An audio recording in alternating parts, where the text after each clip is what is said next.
guys, nowadays, I don't have all that much time to get in the gym, fatherhood and all that. So I have to work on chest and arms and stuff like that with the little puppy here. And, between my weight, the dog's weight, and my weight of overwhelming love for this little creature here, there's only one thing in the world that could hold that much reliably and comfortably, and it's Maxonomic, our chair sponsor here at the SPL. Maxonomic, their chairs are second to none. They can hold my love, my weight, and my sweet little pup perfectly fine. And if you buy a chair now, you'll get an awesome in-game award. Gormizer with me though, in a similar chair, very comfortable as well. It gets easier. I mean, look at it. Look, they're just sleeping, man. Oh, so it's easier. Perfect. They do lose the energy as time goes on. Now I gotta get that one right back where it belongs. They do relax as time goes on. And bark at you when they want their food and all that sort of fun stuff. Oh no, they still do that part. They just they sleep a little more too. Right, that's the absolute dream. I know. I'll give you your food here. Don't worry. Gore, we have one final set of the SPL though here today, and it should be a good one. Radiance versus Space Station Gaming to round out our day. And Gore, we've talked a lot about different matchups specifically for all these teams here today, and I think maybe none in this matchup more important than in the mid lane, not only in picks and bans, but in game.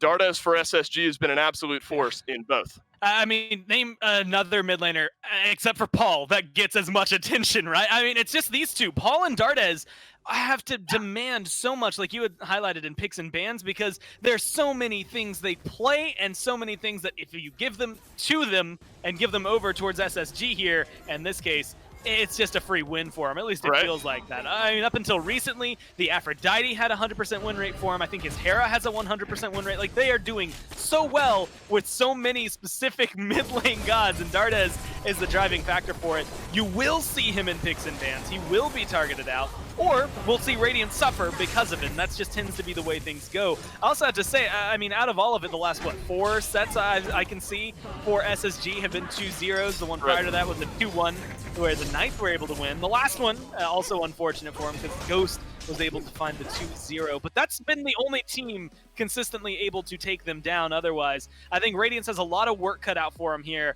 and the first place to start is in the mid lane. Do we think, Gore, that SSG right now are the hardest team in the league to pick and ban against? Do you think that they bring some of that presence? I sure do. We'll be able to get into that a little bit more in that pick and ban phase. What about BMT, though, over here for Radiance? The Discordia has obviously been on the rise for him here as a pick, and he's going to have something to say about this matchup in the mid lane as well. Yeah, this is the one that's, I think, going to be interesting. He's also been very flexible as of late. Brought out the Discordia yesterday, which was a nice look for them to be able to have that.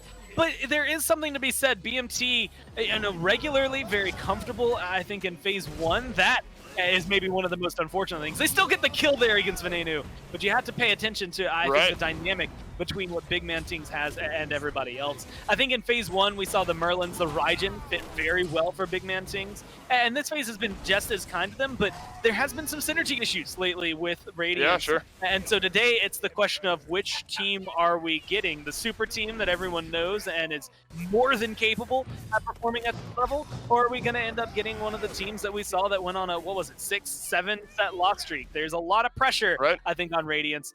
And there's not a lot of easy teams to beat in the league. SSG is maybe one of the toughest of all of them. The only team they regularly lose to is Ghost. The only other team they've lost to at this point is Knights. So unless Radiance are able to surprise us and tack their name onto that list, I don't know. It's feeling like another SSG day. SSG are the 2-0 squad. 2-0 against Sanguine, 2-0 against Obey, 2-0 against Renegades, then a 2-0 loss, against Ghost. So something to keep your eyes on here.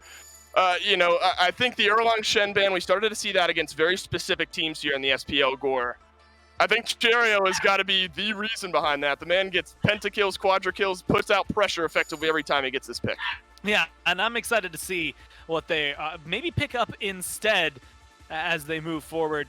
They've got the Erlang Shin there, as well as the Aphrodite, two things that have been very, very capable for SSG. The downside is when you have to ban something from Cherry and you have to ban something from Dardes, theoretically, you're still letting something through. I mean, I'm looking down here. I still see Persephone, Yamoja still available, which is going to be very important if SSG let her through. I think that could be a big pick for Aurora. And with 2 picks specifically here now, or 2 bans going towards Dardes, that opens up conversations. The Morgan we saw a lot of highlights of, but that Hera that was mentioned, we don't get to see a lot of her for good reason. SSG might still be able to pick her up. Oh, Yamoja let through, or not let through the ban phase. Ultimately, SSG with the final ban here, 1 away from Aurora, definitely makes some sense there. Hercules Gore notably let through here. Could be something that Radiance try to prioritize a little bit earlier in the pick phase. Rom, though, this continues to be the trend. Whether Cupid is banned or not, it seems, Gore, this Rom, or Cupid to be fair, tend to be that first pick in that first pick slot. Yeah, it's been very big for him, a big year. I actually had it, I went through to look at it. I went and grabbed a lot of teams, like the top picks there, specifically when they first pick it. Rom is the most first picked god in the league. That's not very surprising. SSG, it's actually kind of surprising. Normally Amaterasu's in their top 3. Hercules is not very high prioritized to them. They really like, their Kuzenbos, their Xingqians, their Ganesh. A lot of, even the Khepri, I think, takes a lot of precedent for them. So it's surprising to see them, I want to say, skip over this. Cupid as well, I mean, he's been up there for them, but the fact that they're skipping this as maybe even more prominent note for the way that they're going to be playing today. It's not often we get to see the Hercules from them, just in general. What about the Cabrakan here, Gore, for Aurora? I assume it's Aurora. I think, actually, wasn't it Cherio? Obviously, he's on SSG. Wasn't it Cherio that played Cabrakan out of the jungle, I think, earlier on this year? It was him or somebody else that played Cabrakan in the jungle. But we have seen this pick a couple of times. He's obviously good at providing lockdown and some decent damage early into the game. Nike in a similar conversation there as well. What do you think of the duo that Radiance have locked in here between the Cabrakan and the Nike? Man, the Cabrakan's an interesting one. SSG have played him once. Radiance have played him 4 times up to this point, but, 2 and 2, so he doesn't necessarily have a stat that screams, yes, this is a winning, percentage for them that comes through. Not losing. The Nike, I mean, both of them have performed well, and both of them have performed poorly, right, in the past. Cabrakan can get you ahead. I'm really more interested in whether or not they're taking him into the jungle or if they're throwing him in there for support, because we've seen that flexibility out of him. He historically, I mean, he's got a skin because of it. He is Fat Loki. He is a jungler through and through, at least the way most people have played him in the past, Cherio being one of them. But here for Radiance, I don't know if adapting is going to pick him up and pull him out over there versus someone like Aurora playing it, which feels like it's definitely going to fit more with their style. I think that's a lot of pressure in the duo lane, and it's to maybe keep up with the Hercules Cupid. I think that is a deadly duo lane at that. Rom and Cabrakan could dominate. Goran, and we obviously highlighted mid laners going into this and how they would be picked/banned around. Neither of the mid laners getting a pick in the first 6, both of them receiving at least 1 ban in the second wave here. Both of these duo lanes have been playing very well, I think, as well. We have seen Vote have some fantastic games, Cyclone Spin as well. Both of these guys in their respective lanes have been playing very, very well, both hunters and I guess both supports on top of that. Now the Anhur. All right, so things get a little bit interesting here. I think it was Netrioid in Sanguine's last set that brought out the Anhur. Looked okay, was able to do big damage numbers, and you can't disagree with damage. This is something, I actually think this is funny because last time we were talking about, for Spacestation specifically, maybe this was last week, when we were talking about how Dardes loves this on her, plays it very well, was playing in mid even last year, I believe, is the time frame that he was really big in it. And they took the on her away from him on the other team, and so he picked Morrigan and then would change into the on her in order to continue that pressure. I think this is a comfort pick for them. Cupid has that flexibility, can easily flex into mid as well if he wants to, but I think this on her definitely fits Dardes' style and is going to go through, and he's going to be putting up more than likely with this Chang'e, can very consistently dodge out the stun, immune the slow as well. I really like Chang'e, and it's actually interesting to see Radiance strip that away. That's normally what I would say that Spacestation would pick up here. I love Chang'e, but let's just face it, she hasn't really been doing so hot this phase. Yes. I am so happy to see Merlin. We've seen him a little bit at the SEC level, started to build up. In Gore, I'm surprised my hand didn't go to my face a little bit sooner as well. So, between Cupid, Anhur, and Merlin, Who's gonna be in the jungle for SSG? Materasu? I mean, if I had to that's a choose good anyone point. on there, I'm sending Cherio and Yama. Materasu, and then someone's got to pick up the mantle of Right. solo. I guess on her in that case. Yeah. I don't know. It's gonna be an interesting one. That's a great point there, Gore. I can't discount Ama. We've seen some spicy picks out of the solo lane here as well. Radiance versus SSG, they're starting to throw us for a loop to start things off here. Game number 1, a big matchup. Let's kick it off.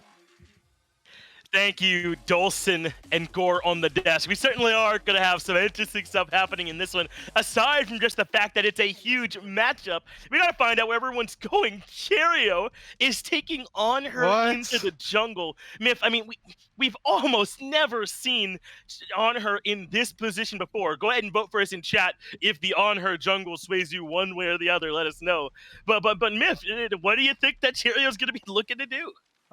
You know, Lion's the king of the jungle. I was there, Finch. I had to say it. Okay, Cherio's looking to find some ganks, right? I mean, on her, it kind of makes sense that it could work out just because he's got very strong gank potential. Jump in with Disperse, Impale, very easy to land after that, or even create a wall for yourself.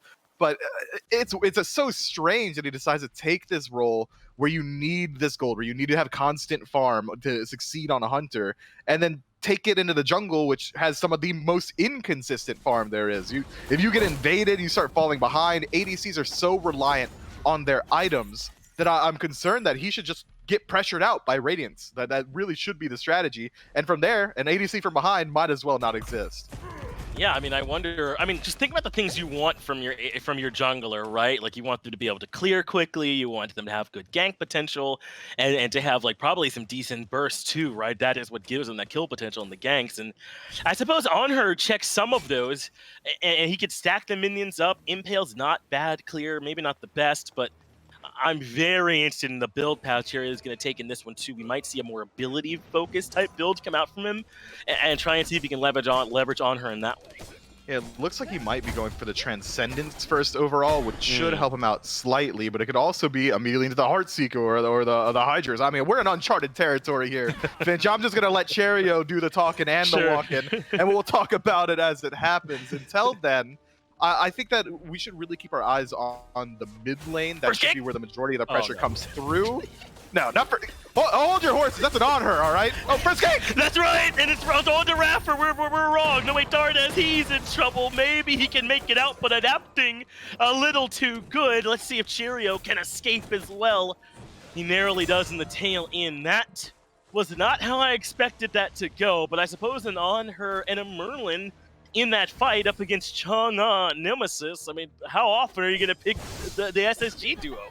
Almost never, and I don't think you should have, and I think you're right to have not. Radiance get first blood for themselves, and that's a scrappy 2v2. Nemesis and Chang'e together should be able to hold W into Merlin and on her without fail. I don't think there's anything that Cherio could have done there to peel off for his teammate, barring maybe leveling up the pillar at level 1, but look at Duo. Cyclone Spin in some trouble. Yeah, this time it's actually Raffer with the pen, or the stun rather. Good heart bomb coming through from Vote. A lot of extra damage going on to Cyclone Spin. Man, you gotta really think that Cherio either... I can approach this one of two ways. One, Cherio has done a lot of practice as Cyclone Spin gets pulled again. Bead saves him this time. Aurora went aggressive anyway to try and provide some peel. Either they've had a lot of success with this, like in their scrims, or maybe they want to give this a bit of a test, right, towards Worlds. It feels like this is the kind of time of year, though, when people usually keep pocket picks like this close to the vest, as Radiance are able to find a nice blue buff invade. And adapting, moving a little bit further into jungle, invades all the way across the map from Radiance here, but now Aurora in some trouble. Nice stun. I believe Vote, though, willing to use the beads to guarantee the kill. The body block was the real problem. Aurora is dead here. Hold on. As long as one more auto from Vote will land, and it will. So that is the first kill of the game here for SSG. Nice play for SSG to get something back there while Radiance is invading on the right side of the map. SSG getting a little bit more involved. If adapting's not there, it means they can play a little bit more aggressively. And you know what, Finch? I've got a theory now. Last week, we had a bit of a switch up between the jungler and the solo laner, with Chang'e had to go into the jungle, I believe, right? Cherio said that Nika just wasn't willing to trade him after he called for the pick. Maybe it was Nika again asking for this on her pick, and Cherio just getting a little bit trolled. going forward, but look at his build as well. He's immediately foregoing building up that Transcendence and going into the boots instead, maybe because of having an early back from that 2v2 in mid, but Sure. I'm keeping my eyes on this on her, man. It's the big question mark for me. Yeah, it's kind of got to be right. I'm very interested in where this build path is going to be going for him. So we'll be, as you said, keeping our eye on it and checking to see. I wonder if he's even going to prioritize a lifesteal item, maybe like a blood ward or something like that. But I mean, maybe not. It's not quite the same as the ADC, so maybe it won't feel as though he needs it. But just sort of looking at these drafts, though, I got to imagine this on her Hercules draft needs to get active early, right? Or do you think SSG has a decent chance in the mid to late as well and don't need to be necessarily active here? Well, they still have a double hunter draft, so two Right. hunters. The strongest phase is the late, and they're not sacrificing AoE from their mage. Front line's still pretty strong, considering Amaterasu and Hercules. It's so straight. I don't think they have to get involved early, and I would say they might even be less favored in the early game because they've lost out on their ability to have that AoE assassin as Nika tries to defend his blue buff versus 3 Radiance walk away like bandits in the night. I don't know. I think Space Station might be better slated just waiting till the late game and use Raffer on this Hercules, use Nika on this Amaterasu to kind of use that stopgap, become that bridge into the late, and then from there, pray that your triple carry comp carries, I guess. Hey, you said you wanted to watch the triple DPS team from Paladins. We're getting a different version of that here. It's often triple DPS, but a very different look in terms of the Oddher, Cupid, and Merlin combos. Adapting, getting aggressive towards Nika, has already used the ultimate. There's the slow from the slice and dice. Benji, though, a little bit too late to that party, or adapting was too early, as a great tectonic shift locks in a Raffer. Cyclone Spin here to capitalize as Raffer comes back towards them with the driving strike. The door is open, and Raffer should be safe. That's 2 Radiance ultimates across the map that didn't result in what they were looking for. It did not, and they don't even get the pressure on it to get to the purple. Instead, it should go the way of SSG pretty easily there. Raffer plays very smartly, using the punch back in towards Radiance, just interrupting the tremors and then returning to the wall and working his way through it to regroup with his ADC. I like that play, that awareness to know where you need to go, where you're meeting up, and how you're going to get out of that situation. And had Radiance decided to continue chasing that out, they likely lose that fight. So Raffer puts him in a good position there with that little bit of defense, as Benji has had the pressure over here in solo, especially with one little gank over to help reestablish that pressure here for Benji. He's now trying to see if he can put it to some use, but the jungler is on his way. Cheerio is rumbling over towards him as a two-man driving strike from Raffer, followed up by the Fields of Love. The Age of Cyclone Spin narrowly lets him walk out, but the Heart Bomb too good, and that means Vote gets that kill. Meanwhile, if Cheerio did anything to Benji that Benji didn't like, it's hard to tell. He's still up there in the jungle as Raffer not done, just barely misses the pull. That would have been another kill. It would have been, and Cheerio, the king of the jungle, doesn't really seem like it. Tries to defend the blue, gets forced out for his effort. Nika gonna have to let this one go again, but Radiance putting a lot of pressure on the solo lane now. Benji absolutely feeling great for it. And this is what Hercules can do. It's not often Aurora's on the receiving end of this Hercules pressure, but here it is. So the duo lane being largely controlled by SSG and the right side being largely controlled by Radiance. We're starting to see this a lot more, I feel like. Sometimes it feels like you respond to where your opponent puts pressure, you go there to stop it, but we've been seeing, I feel like, a bit more lately where teams just go to their own side for pressure and see who comes out of it with more at the end. And it's a decent response because no one really wants to fight into a Hercules. I know he got some pretty nasty early game nerfs where he's lacking a lot of that power that he would have had before, maybe not quite able to 1v1 a Hunter, but he's still a Hercules. Driving Strike is such a good displacement tool that it makes sense to me that Radiance would rather focus on the right side of the map where they've already got the lead one level up on Benji. And just look at the tower. If you've got any qualms on how much pressure Radiance is putting on over there, Nika's tower, 8 minutes in, is 2 breaths away from going down. It's impressive what they've been able to do over there and cause problems, as this could be the end of Big Man Tings. He used the Waxing Moon to buy some time, but not necessarily going to be able to make it out of that one. Adapting retreats, and that's another pick for SSG, but this time in the mid. And we haven't even quite given this Chang'an mid enough conversation. I guess we've seen it from Dardes, and now we're just accepting it when it shows up. If everyone else thinks it's good, power to them. I happen to align my thoughts with Aggro here in that I think you're missing out a lot of reliable damage from your mid laner when you decide to put Chang'e there. Sure, you get a little bit of healing. You get some consistent damage output, if not bursty, but Cherio rotating in and Benji up downs. Right, because it's an on her and not a jungler, Fair. so he's not worried in that small interaction. Once the impale's down, there's not a whole lot of CC he must fear for. And you're starting to give me the idea that maybe we're not going to see the best of this on her until late, as they're showing they want to gank over here in right. Meanwhile, Rapper looking for Tings in mid. They get the pull into the boulder. Ting still walking out of there. Meanwhile, Nika in trouble in right. Tectonic Shift lands first. Good use, though, of the dazzling offensive, and Nika makes it out. Okay, my bad. I assumed making it beyond your tier 2 was enough to be out, but there's the peel from Cherio on her jungle showing up with the pillar. Yeah, that's why we picked the on her, the pillar over the wall, able to just drop a little bit of a slow, just enough to get him out of that situation, I suppose. But what we missed out on seeing on camera is that Radiance also took down the tier 1 tower, stripped away the blue buff, and it looks like they're going to be going for those back camps as well.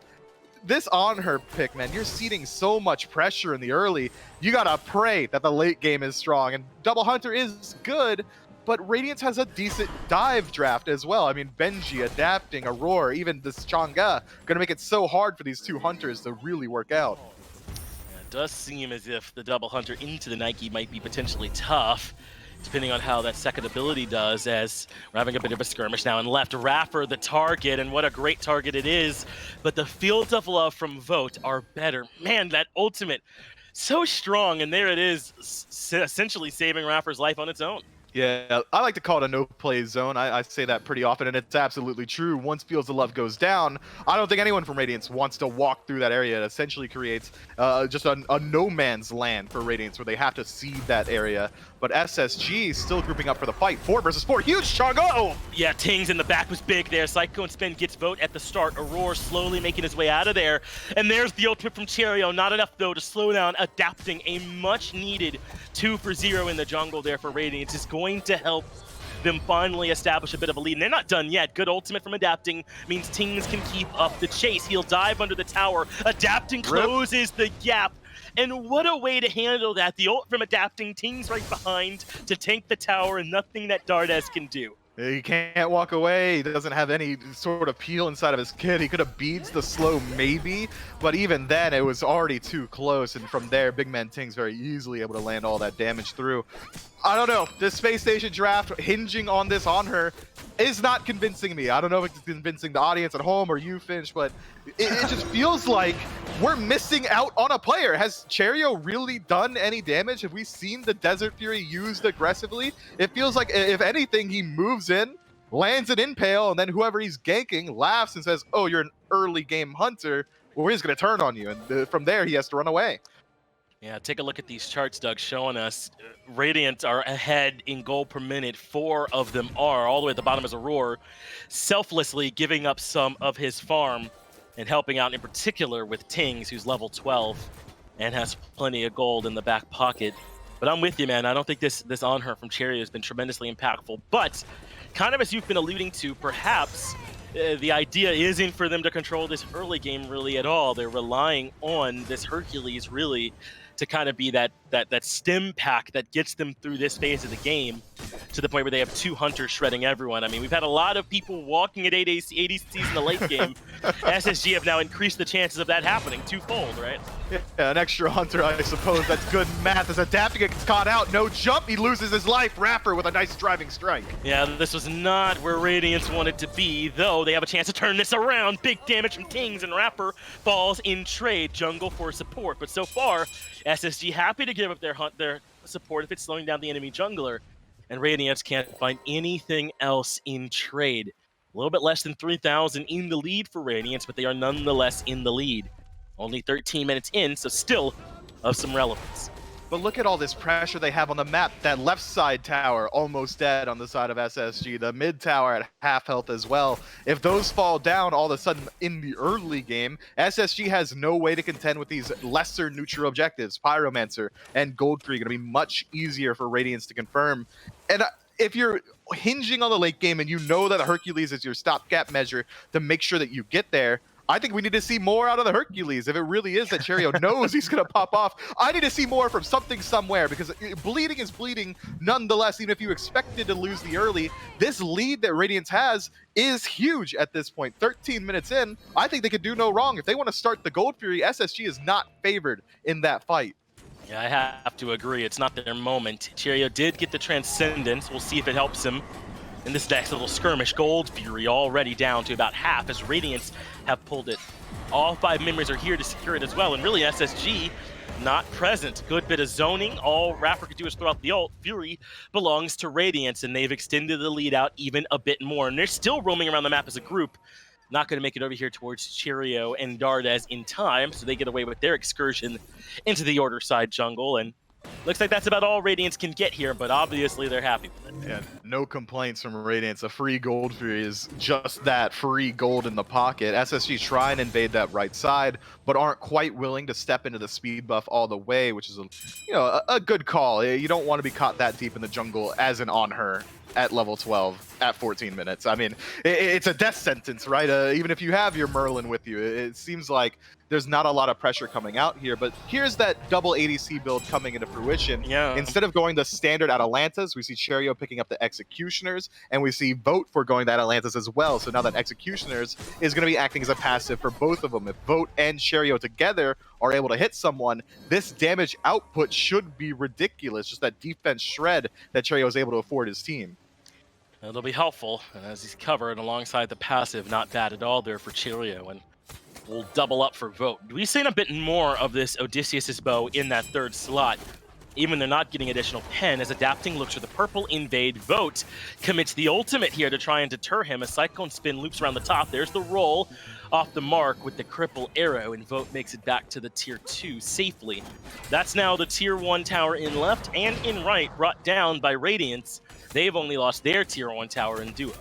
Yeah, this is a crippling map state already. That 3,000 gold is going to 4,000, creeping up to 5 now as well, 15 minutes in. That's tough. There's so much now that SSG are going to have to catch up through. Even if their team comp is slated late, you're still playing into the deficit that you accumulated in the early, and Radiance absolutely in control at this point of the game. We're getting to that critical point, 18 minutes in the SPL. I like to call that the Fire Giant time, because that's generally where we see these teams start to group up on it. And again, with this double hunter draft, I keep coming back to it. Normally we see it with some more standard CC as well, so make it easier for them to both hone in on the same target, but it's conditional CC at best. Maybe Nika finds a good dazzling offensive and both hunters are able to get in there, or maybe we see a pull punch from Raffer, but it just feels like there's so much execution focus from this SSG draft that it's such thin margins that you're looking for astronomical odds to line up to get the full value out of it. Yeah, they're going to need to show us something we haven't seen yet for this composition to start working for them, and I don't put that beyond this SSG squad at all. But you're starting to see some of this making some sense, right? I mean, the Amaterasu is going to be building auto attack focus with Shoguns anyway. It's just that now that's amplifying double hunter, and we already covered that Executioner there for Cherio. Little by little, we're getting some additional tools. They have the Sunder now for the Nike shield as well to try and make life harder on Benji. It's starting to come together. As long as they can execute on it. Nika takes the tier 1 tower in right. Radiance have 3, with the other 2 in the wings here in mid, threatening down this tower. They move right on in. Aurora out front on this Kabrakan, and the tower crumbles quickly. That is enough for it to fall. Aurora has to drop his ultimate, but SSG cannot defend the structure. Luckily, Pyromancer up, so Radiance has a pretty easy goal to fall back towards, and now SSG have to respond. They have to assume that Radiance is going for it as all group up on the right side, and a 4-man grouping from SSG is resumed. They're trying to work their way in, but Rapper largely isolated. Steps forward, takes a lot of damage. That is Pyromancer to Radiance, but what about the fight? Aurora and Benji are in first. Boulder does hit everyone. Good damage from Rapper, but Rapper low as well. They manage to make it back out, but Cyclone Spin snipes are too good. That puts Rapper down first. Benji now doesn't even have to worry about getting hit by the Sunder because Rapper is dead. A little bit of extra bonus to kill him as in blinks Aurora. Benji takes quite a bit of damage from the Merlin, and I think Radiance are largely done with this fight. Mid-tier 1 plus Pyro and the kill on Raffer seems pretty good to me. Yeah, they can fall back, but they have also got sustained through this Chang'e. If they want to, they could group up, heal a little bit, or have Benji go back to base and work his way back in and towards that fire while Rapper's still dead.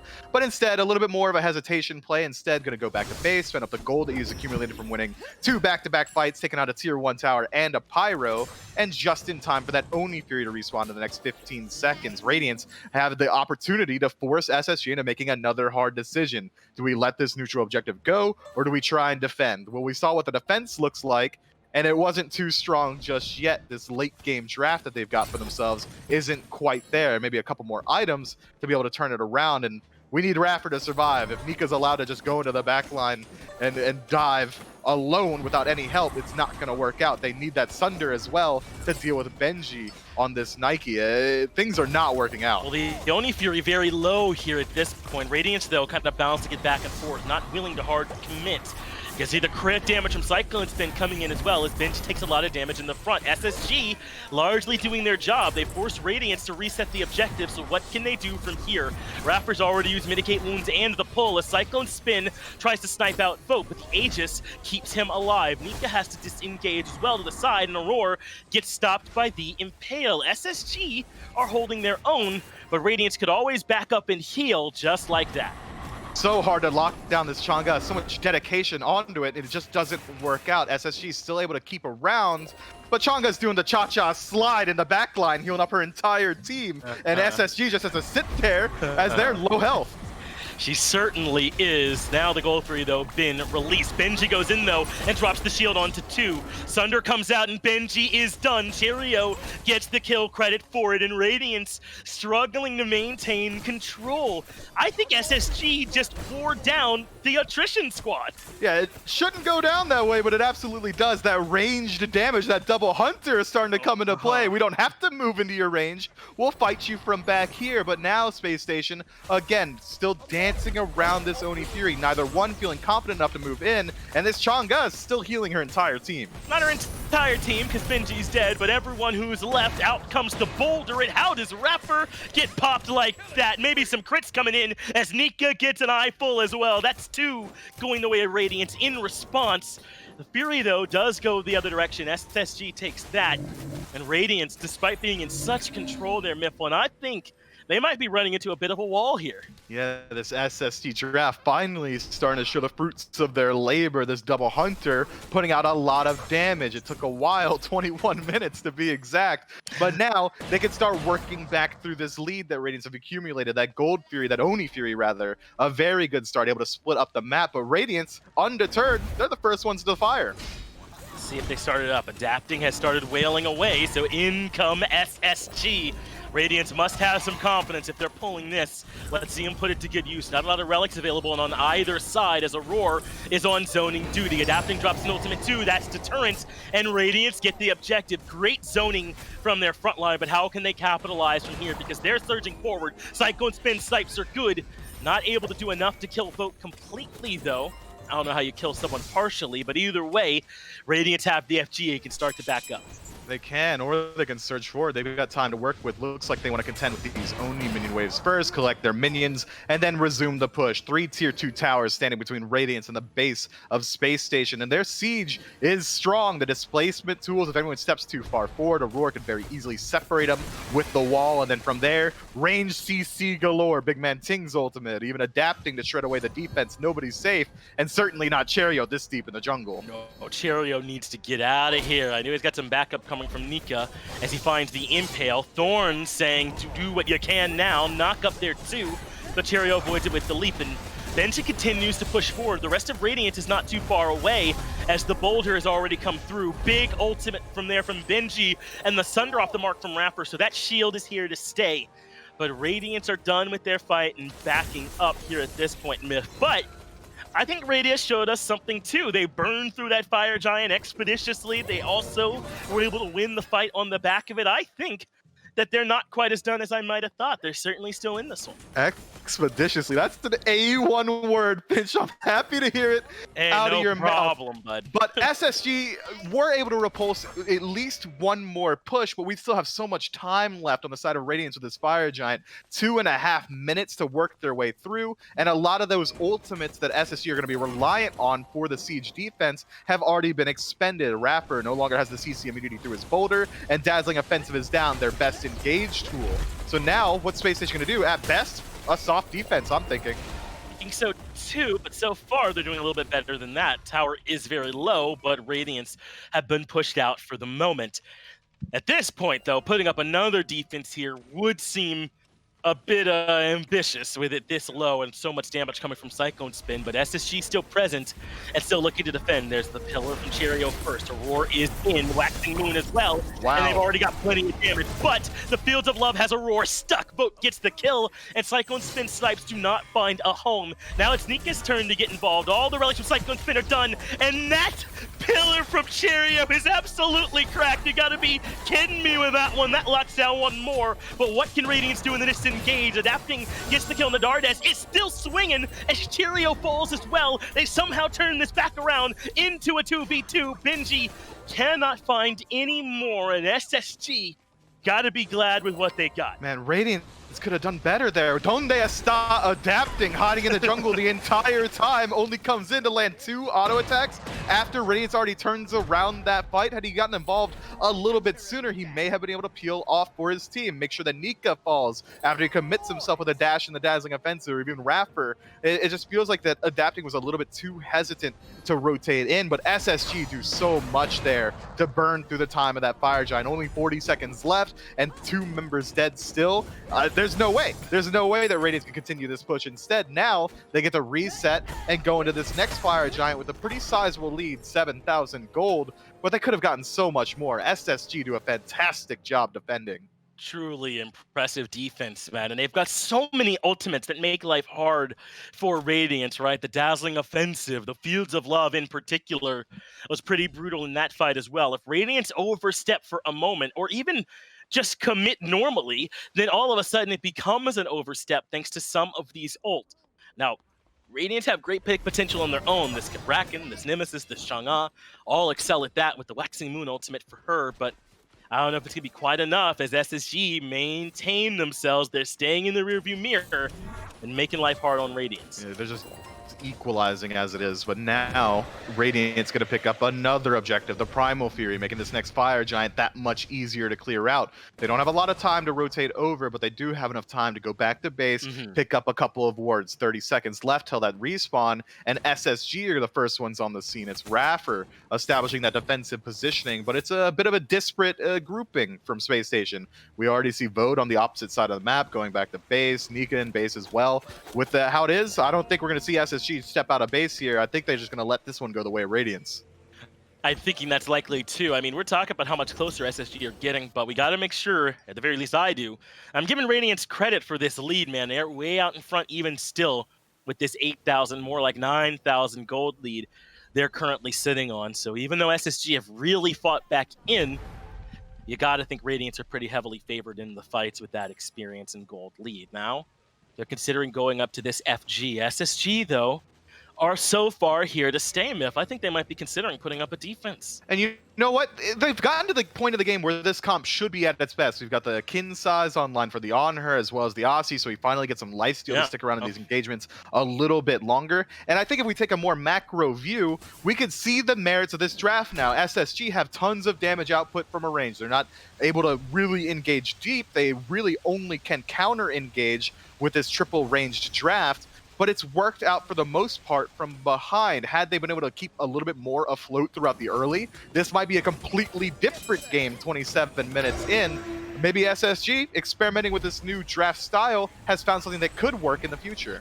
I think they have, and most importantly, it just gives one more layer to Cheerio that they don't have to worry about in the pick ban phase, perhaps, right? As long as they know it'll work. SSG, though, zoned out for now. Radiance once again with control over the pit, and they're starting it up. Benji hits it first. The Fire Giant melting quickly. I didn't use Expeditiously earlier just as a part of some Joker bit. They're burning it quick, and Raffer getting burned even faster. Great damage, but Aurora falls all the same. Benji in, but the Cyclone Spin bring So him low. low. Not enough for the kills, but Benji gonna try to keep fighting through the Fields of Love, putting the Desert Fury through the Thorns. Might have hurt Cheerio more than it hurt Benji. He gets the double. Nika's dead and well, and Myth, that's just the game, right? I mean, it's a deicide 30 seconds before Raffer's up. An absolute bloodbath in the jungle results in Radiance coming out ahead. Aurora does a good job sacrificing his life to create enough space for his teammates to rotate in. He gets a two-man cage with his ultimate, and from there, Radiance takes a pick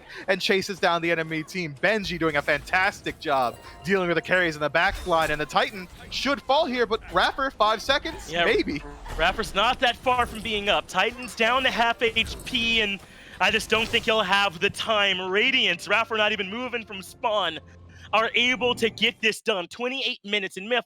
I think you and I both agree there's some merit to this on her jungle pick, that clearly they had, you know, an ability to fight back in, but I think they ceded too much ground, as you feared in the early game.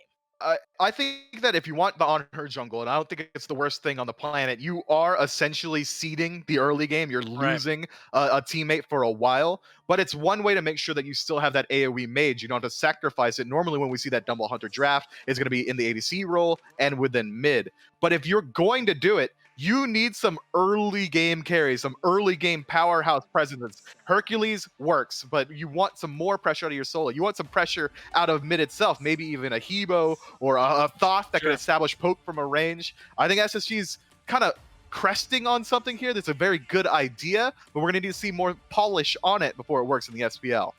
Imagine how good that must make them, right? They won some fights. I don't think that idea is fully formed yet. Clearly a strong squad. We had a quick break, though. Maybe you can marinate over it over this quick little break.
often, Gore, that Radiance lose 3 games in a row. I'm not sure it's happened at all this phase, but a 2-0 loss last week to Ghost, and now down 1-0 here in this set. SSG have lost 3 individual games in a row for the first time in a very long time, I think, here. This Radiance team on a bit of a surge here, Gore, and it's going to take a lot to stop them. And it feels good because after weeks of unfortunately having to say that adapting as well as Aurora maybe not playing up to the level of standard that we have in our heads, just because again, historically they've been some of the best to touch the game.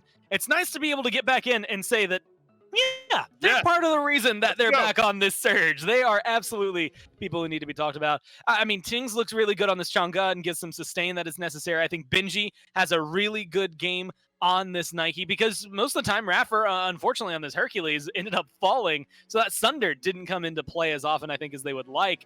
But realistically, adapting in the jungle, even though now looking at it, sub 10k damage, almost 2,000 less than what we got to see out of Aurora, was able to come through and still pick up a lot of those kills, and Cyclone Spin as well, a lot of damage that comes through for him. But I think this jungle, even playing into some counter matchups, having to deal with the Cupid on the other side that would thwart him from going in, and unfortunately having some unnecessary difficulties, I think I would say, about having to figure out a matchup against Honor on the fly in the jungle.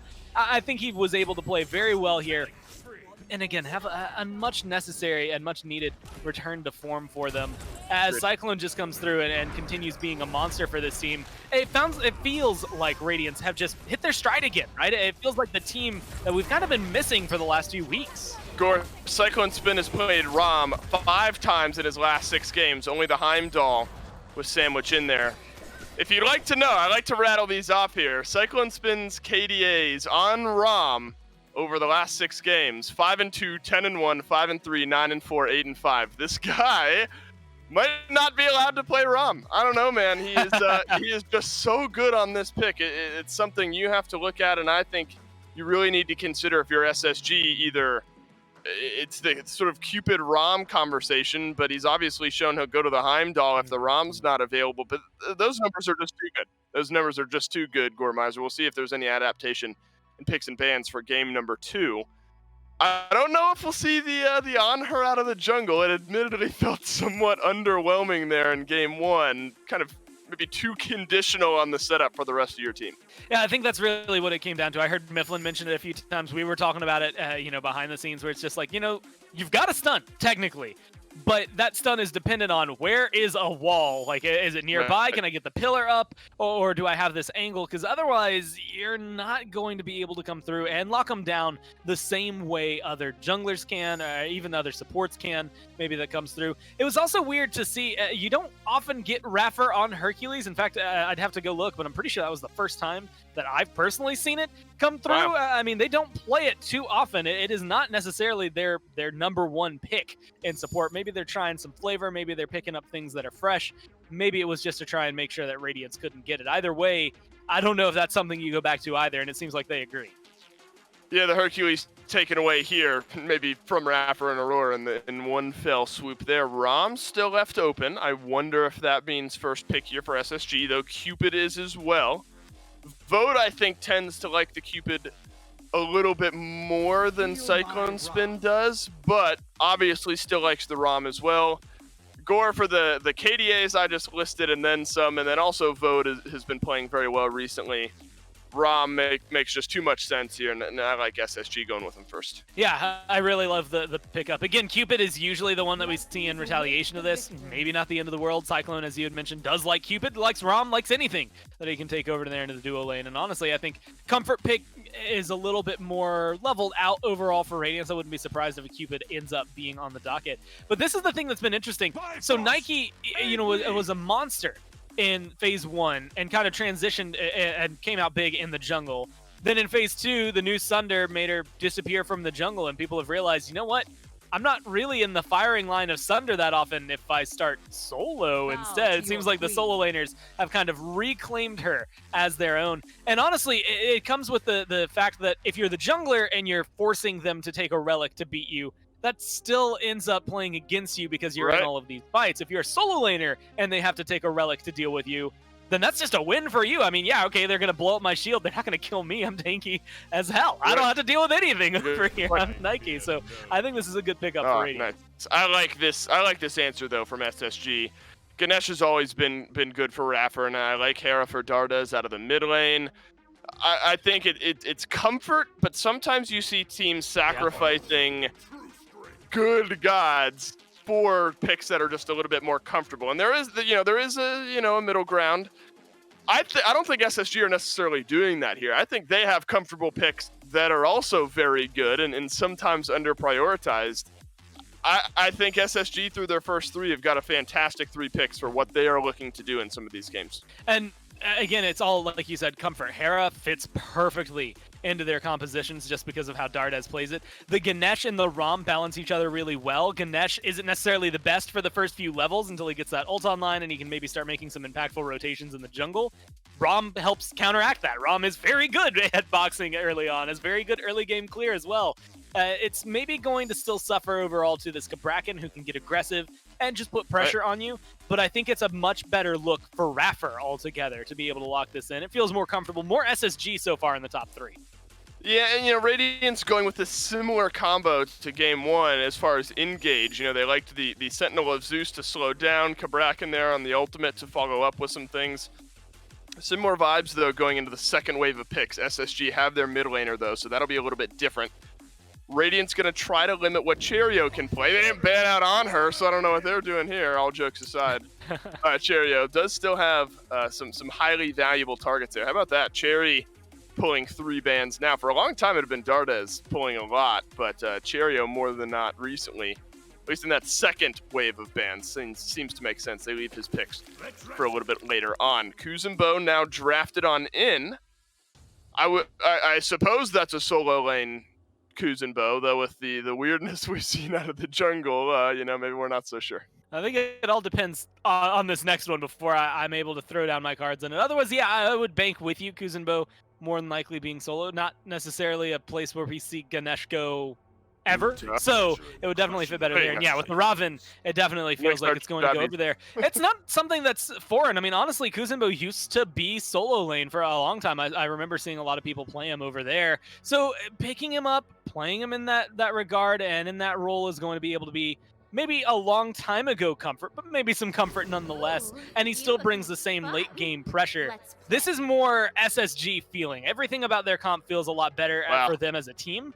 I think Radiance are on the hot streak. They're the ones that have a little bit more to prove coming into this with the Bastet, the Poseidon, and the Cabrakan. 3 maybe not so common picks, but SSG definitely win, at least for themselves in terms of draft. A very, very comfortable team lineup.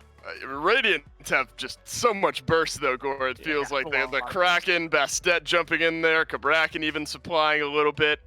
I think these are 2 drafts that both of these teams will be comfortable with. Let's delay no longer. Radiance versus SSG. Game 2. Here we go. And yet again, Dulcin and Gore, we're going to be coming into this one with some interesting picks. It's obviously Finch and Myth here. Still Doug providing us all the views as we move right on into game 2. The cool thing is, though, it is good to see Scream here in this. Oh, sorry, adapting, playing the Bastet over there in the jungle. My joke. Oh, no, I didn't mean to steal it from you. And then Nika playing the Kuzenbo, because I'm pretty sure the Amma was still up. And if I had to just compare Kuzenbo and Amma on paper, and again, I'm pretty sure the Amma was still up, I would pick Amma, but I trust Nika, implicitly when it comes to Smite, so I'm pretty sure this Kuzenbo's ever out the front. Yeah, you started your misplay when you started to question anything that Nika ever decided to do, and I can't yes-and you. You backtracked, but it's out there now. It's on the internet, and everyone heard you do it. You sound dumb, okay? You're basic. But you know what? Let's talk about the benefits of this Kuzenbo. It's good into Bastet. If he jumps in, you've got decent disruption. You're able to push adapting out, make it very hard for the jump back. You're very strong into big man tings as well. Going to be nigh impossible to land in with that the Kraken once he's onto that Beyblade ultimate himself. And if you just look across the board at SSC's draft, they've got a ton of counter matchups. Robin, a direct counter matchup into Poseidon. You're never hitting a Kraken on this guy. Rapper on this Ganesh, a direct counter matchup into the Bastet. Jump in, you get caught. It's crazy that Radiance has this unorthodox draft and SSG had an answer for it. Oh, this looks like first blood into a Rapper low and Cyclone Spin getting it done twice in a row now, Myth. Aurora has played this Cabrakan, and isn't he making it look real good? I think it's so critical for this team's success. As I talk our way into another kill, Benji drops on the other side of the map.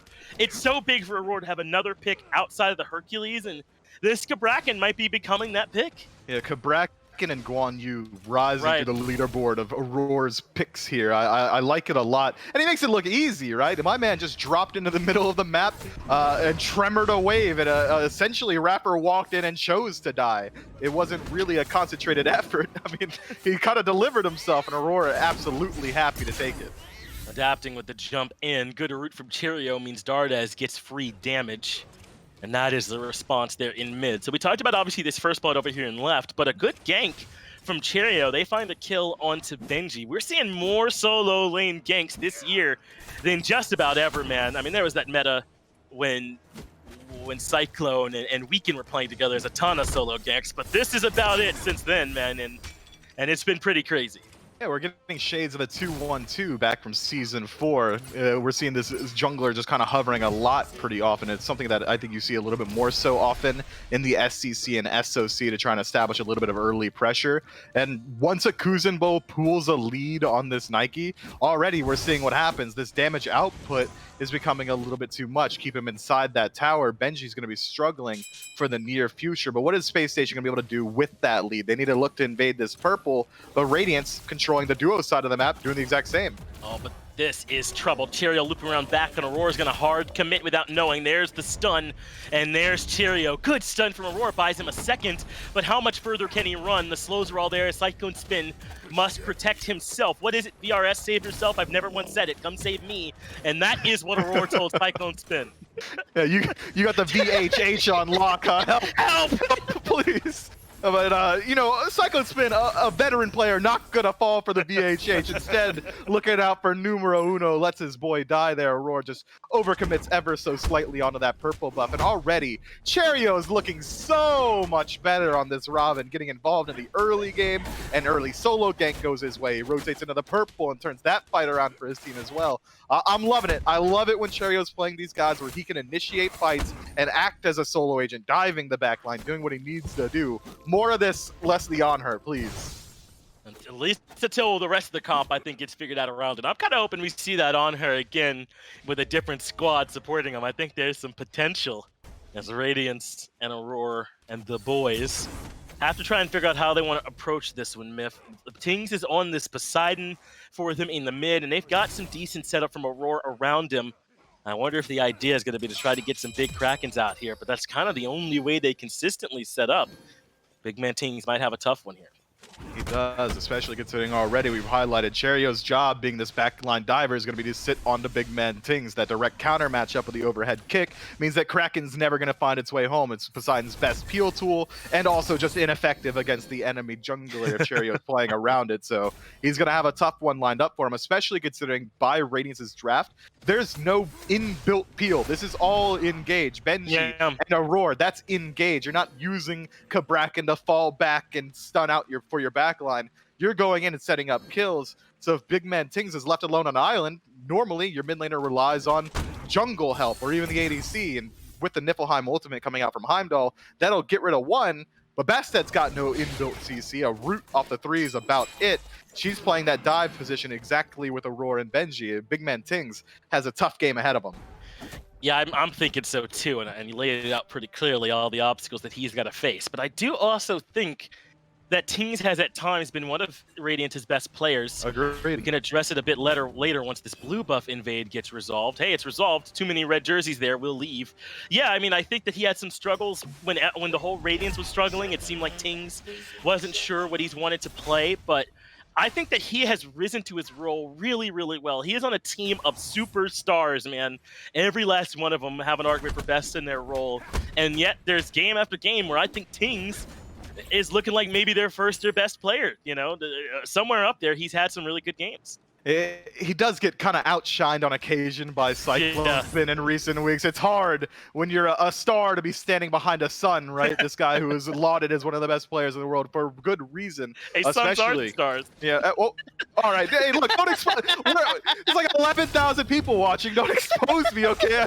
I didn't take astronomy or astronomy. I did legit take I'm exposing myself again, dude. Where am I? We'll help out. Aurora's blinking in. We can talk about that. Darda locked in, and there's the Kraken. But it barely does any damage. Did he miss the ring? Or a shell came through? I think it was shell, and nothing comes from the Kraken. In fact, Votes gets the kill the other way. And if that's what we're talking about, Tings has a lot of fights like that in his future. He does. That's exactly how it should go. And already we're seeing that peel non-existent for him in the backline. Space Station see him once, and like a Pokemon trainer, run him down. We made eye contact. We're battling, and that's exactly what's happening here on this one. Adapting, though, trying to deny Cheerio the invade. The root lands. There's that CC myth. Now the leap back up coming from Benji, and Cheerio pays the price. How dare he invade? Yeah, maybe play a little bit safe for Cheerio. Those back camps, sure, juicy, but not exactly worth your life. Moves up, gets caught out by Adapting. Fantastic play, and the engage works. When you're not having to worry about big man Tings in the backline, and instead you can press W, that's when Radiance's draft is at their best. Already we're going to see the damage output from this Bastet as well. But Aurora getting a little bit aggressive in the jungle, 3 versus 2. Raffer left alone. That wave's just going to go into the tower.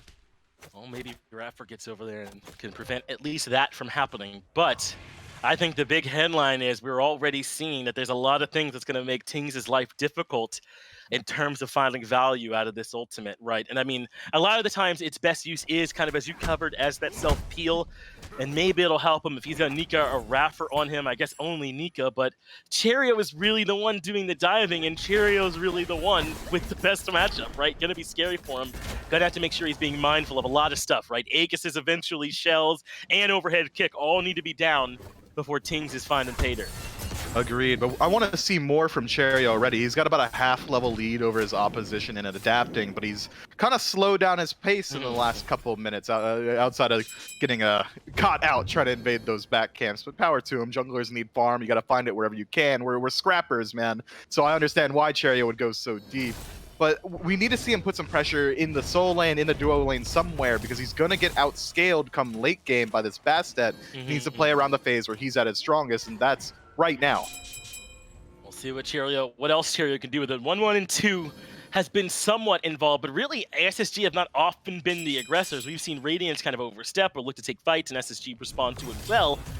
But here's SSG finally doing what you want. They're going to start up this gold spear, and it's already burned. Adapting gets here a little too late. He leaps into the back line, but gets immediately silenced. Raffer plays that perfectly. Adapting has to leave with his tail between his legs. A great just selection of fight there from SSG, and Radiance struggling to find a way in. And that's something Adapting is going to have to contend with. We've already talked about the Poseidon Robin counter matchup, but Ganesh makes it so hard to be a Bastet. You jump in, it's one of the slowest jumps in the game. Raffer's got time to take a sip of tea before he decides to drop that silence and make sure the claws can't come out. And because her ultimate is a stim, he has to pop it before he jumps in. You can't decide whether or not you're going to get the value. You might just have to be forced into jumping back as the rest of SSG is able to reconvene around him. Adapting could have a hard time finding his dives in the back. It's a very interesting counter matchup draft that SSG have for themselves, but there are tools that Radiance can use to work around it. I think it's going to come down to how well are Cyclone Spin and Big Man Tings going to peel for each other in the back, and how strong really, and how well are they going to execute on the dive for Radiance. And I think that Radiance have good tools for that carry peeling for each other in the back, right? I mean, we already talked about how the Kraken can do it, and I think that Poseidon, once he gets late, I don't even know that Kraken's really his best ability, since so many things can affect it. The Whirlpool and the Trident get tremendously potent in the late game, and that might be what we're going to need from Tings, and we already know how well Heimdall can disrupt with his ultimate, with the knock-up, with the slow. They should be able to keep each other relatively safe if it's mostly Cheerio and Nika diving them. They're hoping, I suppose. Yeah, you know, maybe Big Man Tings drops the Kraken, and then Cherio overhead kicks it, and Nika presses 2 as well and reflects, I don't know, 30% of his health bar. Look, it's going to be tough for BMT. Crazy that they don't draft any peel form, as Benji, getting caught out a little bit in the jungle, trades out 20% of his health bar to find out that those back camps are already down. Yeah, they're not going to be able to do much more there. So instead, they're going to watch back over. SSG do have a very small lead here, right? About 1,200 or so gold in their favor. And some experience leads to go along with it in duo and in the jungle. So far, SSG has kept this one relatively in their pocket, but look at the experience difference on the charts. Apparently, there's some other areas where Radiance are making up for those small gaps as Aurora looks for Raffer. Raffer dropped the Dharma Killers at his feet. But when Radiance want you dead, you're dead with this draft, man, and Raffer just found out. Yeah, Raffer found out the hard way, absolutely. Had he waited a little bit longer on that dash, that remove obstacles would have got him through the cage, but Aurora spots it out, realizes, okay, it's time to get in there, and absolutely does it. Big Man Tings gets some value out of the Kraken as well, and that's that dive potential that we're seeing from Radiance. If it doesn't happen to Raffer, it's going to happen to someone else, probably not Cherio, though. Again, that overhead kick, absolutely ridiculous coming around this team fight phase, but now we get to see the strength of this Radiance draft, and already Space Station aren't quite using this Robin to the best of its ability. Only 600 or so gold separating these two teams 11 minutes in. Adapting, keeping afloat very well as well. I'm liking this pace from Radiance. They have very strong late game pieces. I think that's what they're waiting for. I want to see if they can bring those to fruition, I'm thinking. So we'll get a look at how Radiance want to approach this towards the mid game, I suppose. We're still in early stages, still in laning phase here. So not too much is expected to change from these two guys here at this point in the game. I still don't know that we're giving SSG enough credit, though, Myth, for having I've been giving just a lot. comfort picks here, right, in that one regard. I mean, as long as Cherio, Dardes, and Raffer are on these 3 picks, I think I'm almost always on their side. This is what their 3v3 core looks like so often when they're playing at their best. Robin, Hera, and Ganesh specifically would have me worried, man, if I'm Radiance. Yeah, these are all picks that get banned out pretty regularly against these guys, and even Vote on the ROM, that's one of his favorite picks as well. I mean, I do the highlight clips. I find them for the SPL, and if you look at any titled clip with Vote in it, it's gonna be on this pick, always going for those snipes.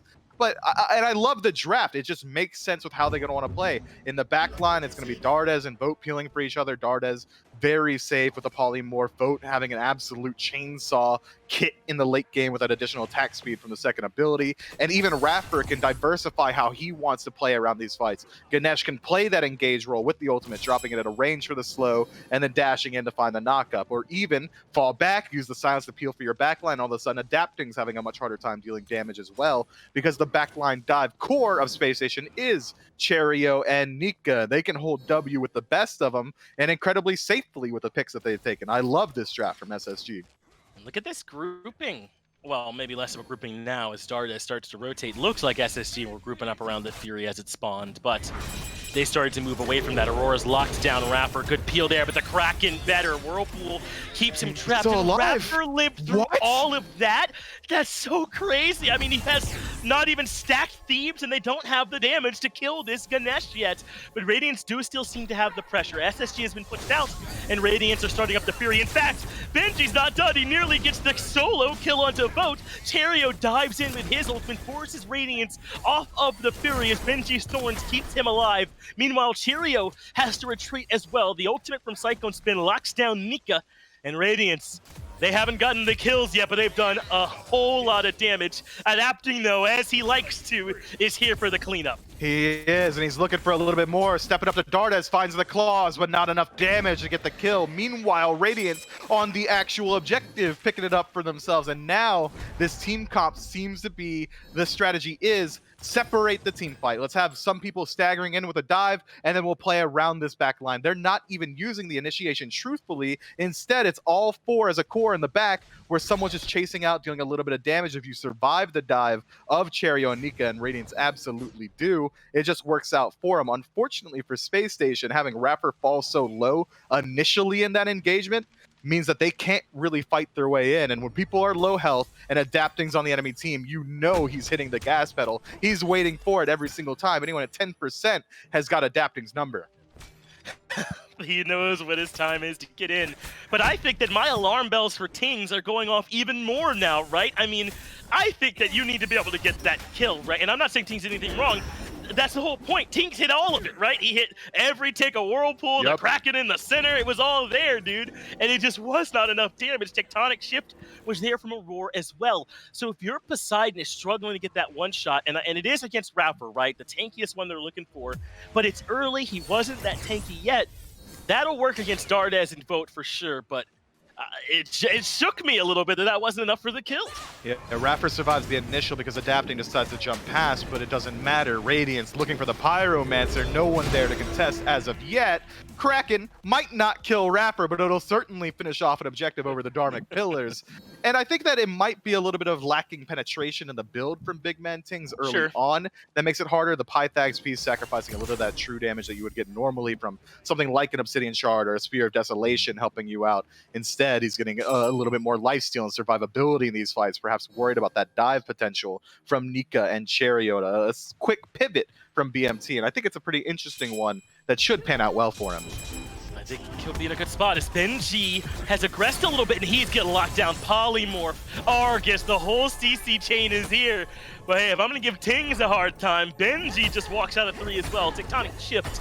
Maybe a teensy bit of overkill, but they're making sure Benji survives. Meanwhile, Adapting, not quite able to lock down that kill and left. He ulted for whatever he was looking to do there, and it didn't quite materialize. Got the relics out from Vote, though, so you got to imagine it's worth. That's B Dan Agus on cooldown. That's tough, and now Vote gonna have to play a lot safer, and he's one of the few members of his team that's got a pretty decent bounty on him. He's got a lead as well, so Cyclone's been absolutely gonna be communicating with the squad. Mr. Kennett, please come over and finish off this ROM for me. He still has that ultimate available though, so he does have that added degree of safety to buy some time for his team to rotate in after him. But we're getting to that critical point in the game where Space Station and Radiance both love grouping up around this Fire Giant. With Pyromancer down already, it means it might be a couple more minutes until we see it there. Instead, likely we're going to see a grouping from whichever team is feeling more confident coming into the fight, and it is just that confidence because Gold is not separating these two squads just yet. To group up on maybe a tier 1 tower in mid, force a fight there. If you find any picks or anything like that, then you fall back to the objective. And right now, I think I favor Radiance in that engagement. Well, these fights up until now and still are hitting some pretty big spikes. Cyclone Spin just finished the Fail Knot. Urchin just finished for Benji, so you know he's looking to fight to try and get those stacks online as well. Radiance are moving into a top point of the game when they're feeling good about fighting. Though SSG just finished some key items as well. We talked about how maybe Tings doesn't have enough pen, and by not enough we meant none. It's Cheerio. Overhead kicks to get away from Adapting, but Adapting still chasing. The autos are hurting. Tings here too. Whirlpool connects the root there too. And Cheerio finally blinks, uses the ultimate, and makes it on out of there. Trying to see if maybe get away with that action in the jungle. And he doesn't. He does not get away with it. He still hasn't backed yet, so there's going to be no defense on this tier 2 tower on the left side. So Radiance absolutely going to barrel their way through. And just in time for them to back up and get ready for this Fury, respawning in about 50 seconds. I'm loving it, man. It was a weird draft that we were worried about a couple counter picks on, but Radiance are performing admirably on it, just putting the pressure onto Space Station and making sure that these fights don't pan out the way that Space Station would like. And now they get the defensive positioning around the Oni, but it's still going to be a little bit till it respawns. Last time we saw a team do something like this, instead, the enemies just grouped up around the fire and lacking a lot of wards on the right side. Maybe that's something that Space Station could be willing to try. Well, this Fury's up in 20, but I mean, Myth, think about how important this set is to Radiance, right? They went on that huge slump after that time they missed playing their games, but now they're kind of on a hot streak. I think they've won 3 sets in a row coming into this one, and if they could top that off by beating SSG, tied for our best team in the league right now, I think that's huge for them, for their mental, for knowing that they found some strategies that have worked. I don't think there's a much better remedy you can get after that slump than this, going right in the Worlds. Absolutely, and this is a team that we had high expectations for. It's the super team, the superstar team, a thing that generally has not worked out in the age of Smite past. These super teams generally do fizzle, but this Radiant squad has shown some mental fortitude. That loss streak that they came on after coming out of their couple-week break has gotta be draining on the mental, but they still stick with it. They stick together, and they're continually playing every single week, getting better every single step of the way. And now we're starting to see the fruits of those labors. 4,000 gold separating these two teams moving into the Fury, and Radiance are the first ones there. We were sure it would go this way. This fight's so important for all the reasons we just mentioned outside this particular set, but in the set, it could either accelerate Radiance even further or it could get SSG right back into this. Radiance being patient for now, though. Relic's up on every side, Ultimate's up on every side. Soul Reaver just finished for Tings, though, so if you wanted Pen, he's got it.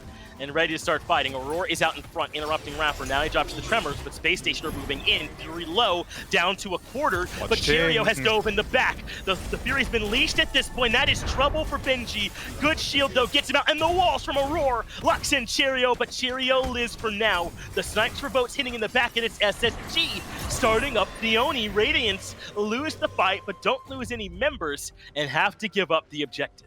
And all those relics expended on both sides. No members lost, but that Oni Fury going to be absolutely huge coming up. Now they can split up the map ever so slightly. We saw how quickly Space Station was able to burn that objective once they were given the opportunity. The exact same can be done to the Pyromancer. Now that the map's been split up by these enhanced minions, Radiance are going to have to make a decision. These tier 1 towers will certainly lose the fight to the Oni minion wave. So Space Station, all they have to do is distract Radiance for a little bit, and finding a pick on a Benji might be one way to do it, but just the tanks up there shouldn't be enough. Instead, it's Radiance grouping up around the Fire Giant first and even pulling the Pyro. Yeah, but look at the relics for Space Station's backline. They were never pressured in that fight. They've got them all up, which is crazy. I mean, I know Cyclone Spin made it out too, but not Tings, and that's an advantage in SSG's favor. We'll see if Radiance, though, are right about aggressing. Nika goes in first with the push. Tings is the target right into the watery grave, and Tings never gets to play. Now Cyclone Spin's in trouble. Good thing he had those relics, because boy did he need them, but Benji not as lucky. Aurora locks down Cheerio, prevents the chase as Benji continues to run. I think we got our answer. Radiance no longer running over SSG in these fights. Yeah, Cyclone was a little bit hesitant to use the beads there, get pushed so far out of position. Had he used it a little bit earlier, it allowed Radiance to back up more quickly and not lose out on so much of their pressure. And now we're looking at a half-health Benji and Space Station in fantastic position to look at the fire. All of them about 100% health, and a couple members of Radiance backing. Yeah, Fire Giant's on the menu, boys. And they're certainly starting it. Cheerio is off to defend mid, though, push up that wave, while the rest of SSG try to force a fight. Looks like they're probably just going to drop this Fire Giant for now, though, as Adapting and Cheerio have a small skirmish in mid. But that's 2 fights in a row, Myth, that Radiance have started and SSG have ended. They absolutely have, and now Nika trying to reprise that exact same performance we saw in his lane, trying to push someone out of position. Meanwhile, the rest of SSG trying to reestablish their health, go back to base, spend up that gold. Cheerio losing out on that engagement against Adapting was forced back here, which creates the space for Radiance to work their way forward, but neither team can feel confident in looking at the actual objective itself. 2,000 gold 23 minutes in is peanuts. It's not even worth bringing up. It's what, 300 gold split between each of these players? Not enough for Radiance to feel confident, but instead they notice now that Space Station is backed up so far that they can work their way in. And they have regained this position in the neutral area around this Fire Giant pit, but Nika's made his way in. Now he has grabbed Benji. Being pulled in is the Radiant solo laner. Aurora steps up, drops down the Tectonic Shift. Rapper does the same in the back with the Dharmic Pillars. Up into the air, though, goes Vote. He's looking for snipes in the back. Tings is the target, and Tings uses Aegis. But Adapting has been pushed into the middle. He's low. Worms his way out of there as Kraken doesn't seem to find a ton of value. Cheerio gets Tings, but Cyclone Spin at least gets the 1-for-1 trade. Meanwhile, Benji hunts down Vote underneath the mid-tier 1 tower. Aurora running for his life, but not able to escape Dardes there. Adapting comes in, Cyclone Spin cuts down Rapper. Adapting gets Dardes, and just like that, Radiance have won the fight handily. It ends up being a 5-for-2 in favor of Radiance. Cyclone Spin comes into that fight without beads, without Aegis, doesn't even have his ultimate ready at the offset. It doesn't matter because Space Station focuses everyone around him. You can't leave Cyclone Spin alone. He's gonna tear you apart, and he absolutely does with this crit Heimdall build, actually full stacking his rage there. If you're gonna ignore the ADC, that's exactly what's gonna happen to you. You can't allow him to free cast. We saw the best case scenario for BMT. He slams the center of the Kraken onto 2 targets, and as you said, gets low value. He just doesn't do damage at this point with this build. It doesn't matter. He even knows it himself, going towards a little bit more defense, realizing that Space Station's dedicating so much time to diving him. He doesn't need to be the damage output. He just has to distract him so Cyclone Spin can win. And that's what Cyclone Spin did. I mean, Aurora told us a lot of good stuff in his interview when we talked to him yesterday. He told us that the team's still, not feeling like they're where they're supposed to be, right? They think this set with SSG is important, which is crazy, you're right.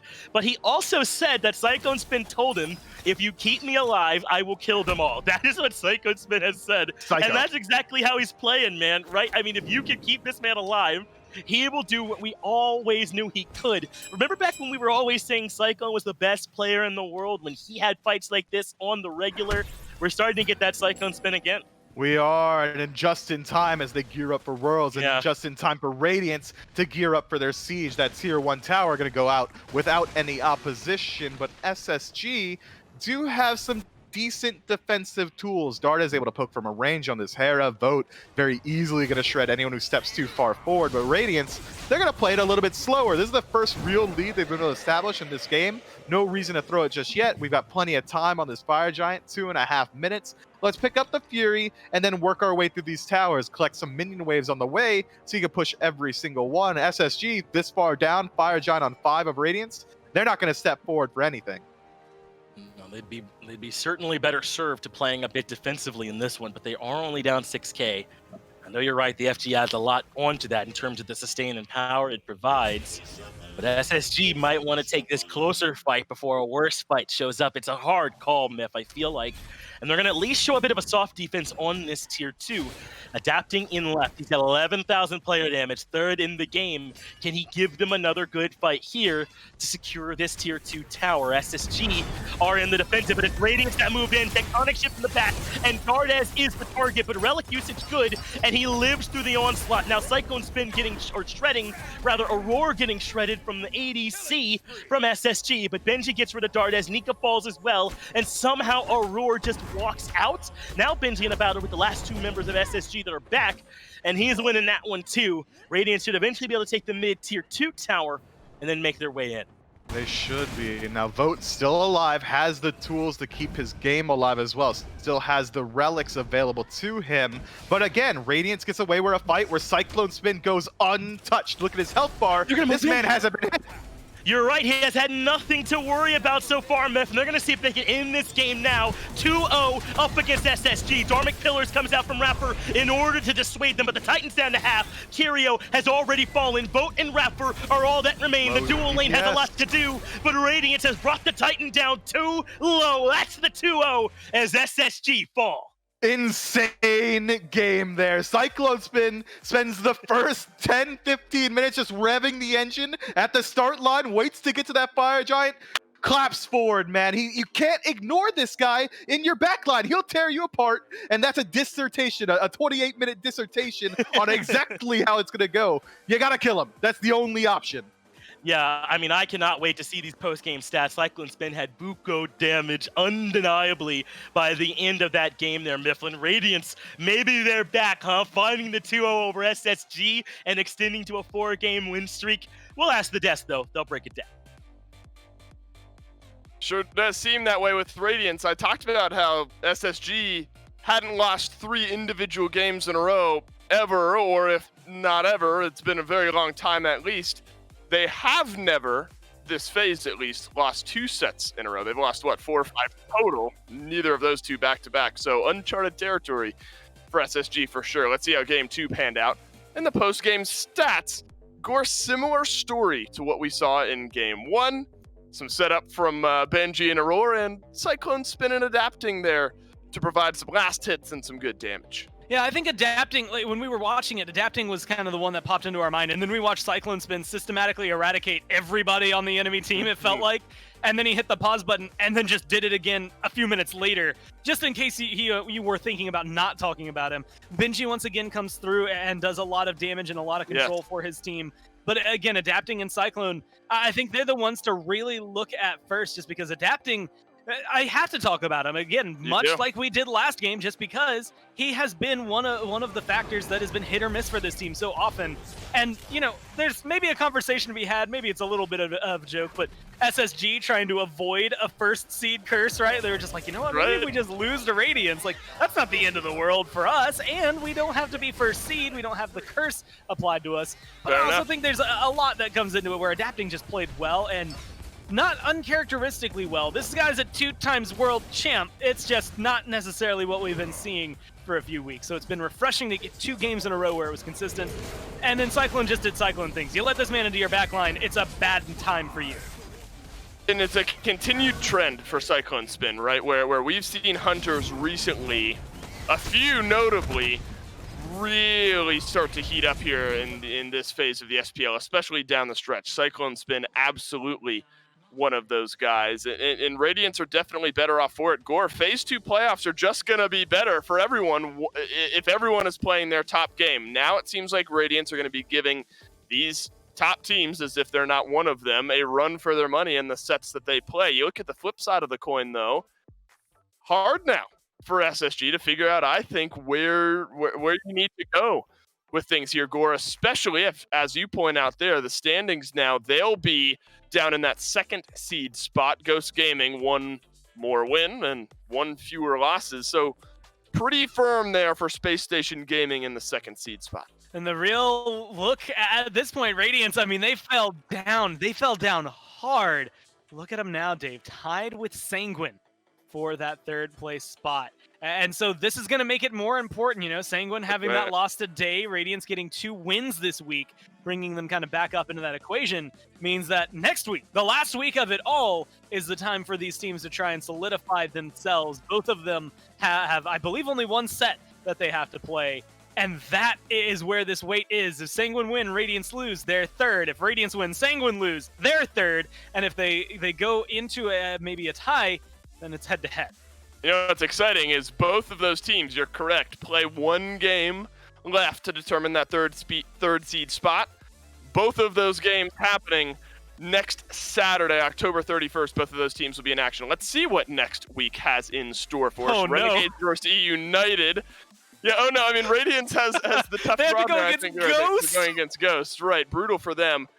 Renegades and E-United, though, that's an important matchup there as well. Both teams at 5-14, but Space Station Gaming will be taking on E-United a little bit later on there as well. So some shifting potentially to be done. But Gore, those Saturday matches, Ghost Gaming versus Radiance, being the first of them, should be a lot of fun to watch, especially with some of that extra weight added on. Yeah, a lot of fun, I guess, just shuffles that can come through. Still in the standings, it's ridiculous to think we're going into the literal last week of regular season play for the year. First off, that's ridiculous in and of itself. It's been such a long year. Work from home. I've been sitting here the whole time, baby. But also, we've got this point where there's still some dynamic shifts that can happen in the standings. That is ridiculous to me. And all of these teams right now, as you had said, seem to be hitting their stride at the perfect time. It means that we are set up for what's going to look like an amazing playoffs. Gives a really good run as we start to the approach to Worlds later this year.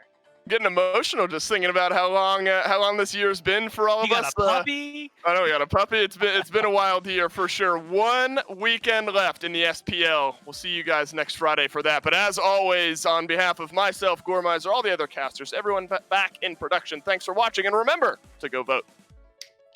2020, thank God, and that means we are almost at election time. Now more than ever, it's important for everyone to get out, exercise their right to vote, make an impact on your local community and at the countrywide scale. So make sure November 3rd or earlier, if able, you get out and vote.